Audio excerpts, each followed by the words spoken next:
Today we are going to cover veins of upper limb. There are two main sets of veins, superficial veins and deep veins. Two main superficial veins of upper limb are cephalic vein and basilic vein. Cephalic and basilic vein, both these veins originate from dorsal venous arch. We will discuss these veins one by one. Later on, we will discuss deep veins. First of all, we are going to discuss dorsal venous arch, where it is located, what are its afferent vessels and efferent vessels. So this is an image showing a dorsal venous arch. This image shows dorsal view of hand. So dorsal venous arch is present on the dorsum of the hand.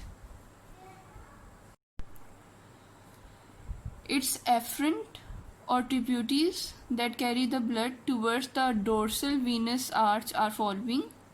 There are three dorsal metacarpal veins, dorsal digital vein from the medial side of the little finger, dorsal digital vein from the lateral side of the index finger, two dorsal digital veins from the thumb.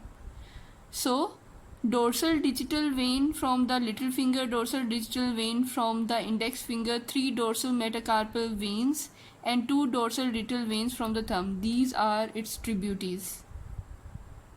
Now let's talk about the efferent that carries the blood from the dorsal venous arch. There are two efferents, basilic vein and cephalic vein. I have drawn this diagram showing humerus, radius, ulna. I have drawn some part of scapula. This is clavicle, this is manubrium sternum, and this is first rib. I have drawn axillary vein. This is teres major muscle. On the preaxial side or on the radial side, I have drawn cephalic vein.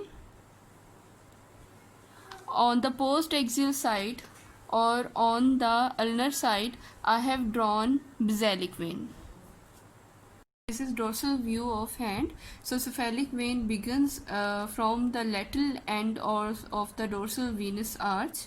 It passes through the roof of anatomical snuff box, as we have already discussed about anatomical snuff box. After passing through the roof of anatomical snuff box, it winds around the lateral border of the forearm and enters in front of the forearm.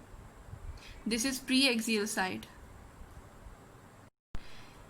And this is anterior view. So cephalic vein ascends upward along the lateral border of the bicep muscle, as we know that bicep muscle is inserted over the radial tuberosity. So cephalic vein that begins from the lateral end of the dorsal venous arch on the dorsum of the hand, passes through the roof of the anatomical snuff box, winds around the lateral border of the forearm, then it ascends upward along the lateral border of the bicep muscle. It further ascends upward in the arm, pierces the deep fascia, which is present at the level of the lower border of the pectoralis major muscle, as we know that pect major muscle is inserted over the bicipital groove of the humerus. So at this level, deep fascia is present. So cephalic vein pierces this deep fascia, then passes through the deltopectoral groove. Then cephalic vein passes through the infraclavicular groove. Then it pierces the clavipectoral fascia, as we have already discussed before what is clavicular pectoral fascia. After piercing this clavipectoral fascia, it joins the axillary vein. Axillary vein that begins from the outer border of the first rib towards the lower border of the teres major. So cephalic vein that begins from the lateral end of the dorsal venous arch, passes through the roof of the anatomical snuff box, winds around the lateral border of the forearm, comes in front of the forearm. it ascends upward along the lateral border of the bicep muscle. Finally, at the level of the pectoralis major muscle, it pierces the deep fascia. Then cephalic vein passes through the deltopectoral groove, after which it passes through the infraclavicular groove, and finally it pierces the clavipectoral fascia and joins the axillary vein. Now let us talk about basilic vein. Basilic vein that begins from the medial end of the dorsal venous arch. It ascends upward along the medial border of the back of forearm. Then it winds around the medial border of the back of forearms and come in front of the forearm. Then it ascends upward.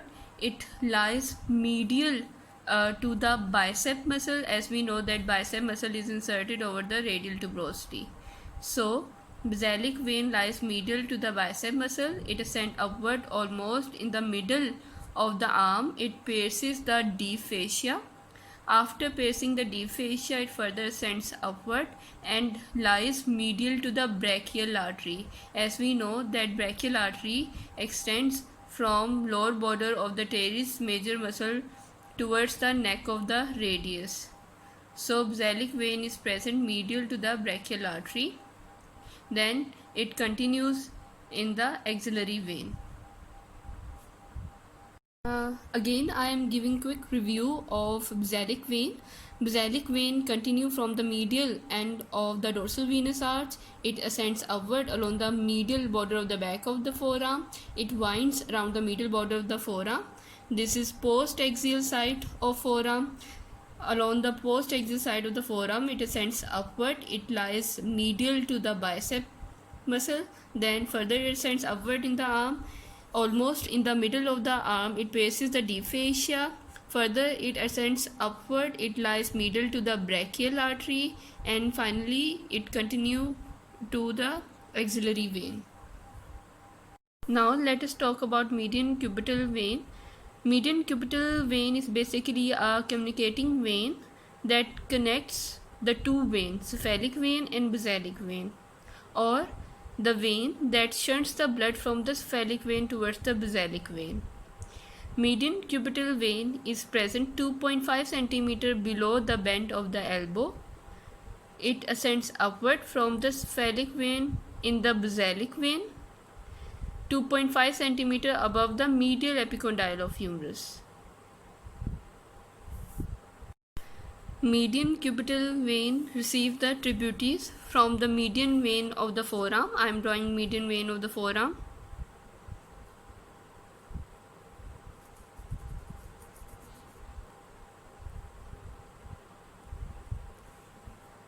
Our very next topic is about deep vein, but before coming to this topic, this is a diagram showing humerus, radius, ulna. This is axillary artery. Then from the lower border of the teres major muscle, this is brachial artery up to the neck of the radius. From the neck of the radius, laterally we have radial artery, medially we have ulnar artery. So deep veins are basically are the small vena committents that accompany these arteries. These vena committents accompany radial artery, ulnar artery, brachial artery, and finally these vena committents join axillary vein.